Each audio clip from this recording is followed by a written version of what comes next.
Жаныбек Калканович, негизи өтө элге керектүү тармак бул ветеринария тармагы. Себеби жогоруда айтып өткөндөй кесиптештерим элибиздин ден соолугу ошол жеген азыгынан эгер таза болсо, санитардык нормаларга, талаптарга жооп берсе, бул чындыгында элибиз үчүн пайдалуу болот да. Ошондуктан мен бул жерде айтайын дегеним, кадр бүгүнкү күндө жетиштүү элеби сиздерде? Мен башында Элимбек Кубанычбекович айтып кетпедимби? Кадрлар жетишсиз. Бирок азыркы учурда Надира Азимнан да кичине эмесине кошумча алып кетейин. Бул жерде кадрлардын ветеринария системасы жакшы иштерди жүргүзүп атат. Бирок вакцинацияга мурда анчалык каралган эмес, азыр вакцинацияга акчалар каралып атат. Ошол вакцинациялардын баардыгын через ветеринарлар аркылуу, приватный ветеринар аркылуу иштерди жүргүзүп атат да. А бирок жерлерде ар бир айыл өкмөттө ветеринардык кызматта ветеринар деген специалист жок. Эми айтайын дегеним ушул кандай жол менен чечейин деп атасыздар кадровый дефициттичи? Бүгүнкү күндө чындыгында эле айлыктын аздыгынанбы же болбосо баягы же маалыматтын жоктугунанбы жаш адистер барбай атат. Мисалы ошо аграрный тармакка агрономдор дагы жетишсиз, мисалы үчүнчү өзүңүзгө белгилүү болгондойчу, туурабы? Туура айтып атасыз, учурунда бизге агрономдун кереги жок, зоотехниктин кереги жок дегенбиз. Азыр болсо ошолордун баары керек болуп калды. Жерлерде заявкалар түшүп атат. Биз агрардык университет менен башка университеттер менен иштеп атабыз. Сиз айткандай эле жаштар эмне үчүн тартылбай атат? Анткени ветеринардык айыл чарба тармагында адистердин айлык акысы аз болгондуктан көптөрү ушундай тартылбай аткан себеп ошондон. Ошо менен эле чогуу мен бир сунуш айтайын деп атам сиздерге.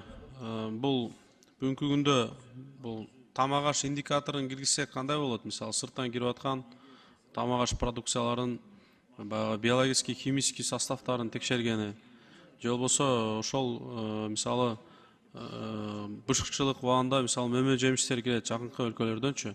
Ошолордо канчалык деңгээлде селитранын көлөмү бар, канчалык деңгээлде баягы химический веществолор менен эле бышырып койгон учурлар бар да, мисалы эртерээк сатыш үчүнчү. Анын баардыгы бүгүн жогоруда коллегаларыбыз айткандай келип туруп, элибизге баягы ден соолугуна аябай зыян алып келип атат. Бул сөз да бекеринен айтылбаса керек. Кыргызда жакшы сөз бар, билесиз. Ажал ооздон кирет дегенчи. Ошон үчүн сиздер баягындай өзгөчө маанилүү бир тармак болгондон кийин ушул жактан дүйнөлүк стандартка бир шайкеш келген стандартизациядан киргизсеңиздер мындайчы. Анан элдерди дагы баягы окутуп, баягы алдын алуу профилактикага үндөш керек да. Вакцинация туура, бул дагы бир профилактиканын бирөөсү. Ошо менен эле чогуу баягы фермерлерге, көп мал жандыгы бар адамдарга дагы биз обучение өткөзүшүбүз керек да, мындайчы. Туура таза баягы отун таза берип, кармаган жерин таза баягындай кармаганчы. Кандай тамак аш индикатор боюнча айтып берсеңиз. Эми Элимбек Кубанычбекович бар андай стандарттар бар. Ошо стандарт менен иштерди жүргүзөбүз. Азыркы лабораториялардын баардыгында ошол жанагы пестицидтер кошулуп кетти же башка химикалык башка заттар кошулуп кетет дегенин баардыгы текшерет. Фитосанитардык лабораторияда айтып кетпедимби? Ошондой баардык биздин областтарда ачылган фитосанитардык лабораториялар бар, кээ бир райондордо бар. Экспресс анализ кылганда лабораториябыз бар. Эгерде экспресс анализ кылып барып, атайын автотранспорт менен барып, ошондой анализдерди алып, анан кийин көрсөткөнгө биздин жетиштүү да азыр. Азыр мисалы жакында эле чыгып кетти ошо баягы Индия өлкөсүнөн буюлдун эттери келиптир депчи. Туурабы ушул? Интернет айдыңында. Кандай кирип калып атат бизгечи таможнядан? Саламатсызбы, Элимбек Кубанычбекович. Жана интернет блогтарынан чыккан Индиядан келиптир деген эт бул контрабандалык жол менен Өзбекстан Республикасына бизге кирген жерден кармалган. Бул Баткен областында, Баткен районунда болду.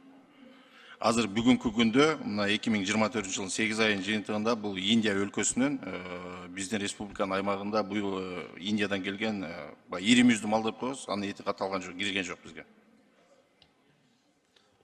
Бул азыр эми уничтожение болдубу? Бул жок болду, жок. Ал боюнча азыр териштирүү иштери жүргүзүлүп атат. Мен бүгүн эртең менен сүйлөшкөм ошо Баткен областына. Сүйлөшсөм ошол азыр териштирүү иштери жүрүп, биздин ветеринар кызматка өткөзүп берип, ветеринар кызмат андан аркы иш-чаралар жүргүзүп утилизацияга кетилет. Эми ошол тамак аш коопсуздугу сиздердин колуңуздарда турат да. Ушуга дыккат көңүл бурсаңыздар элдин ден соолугу үчүнчү.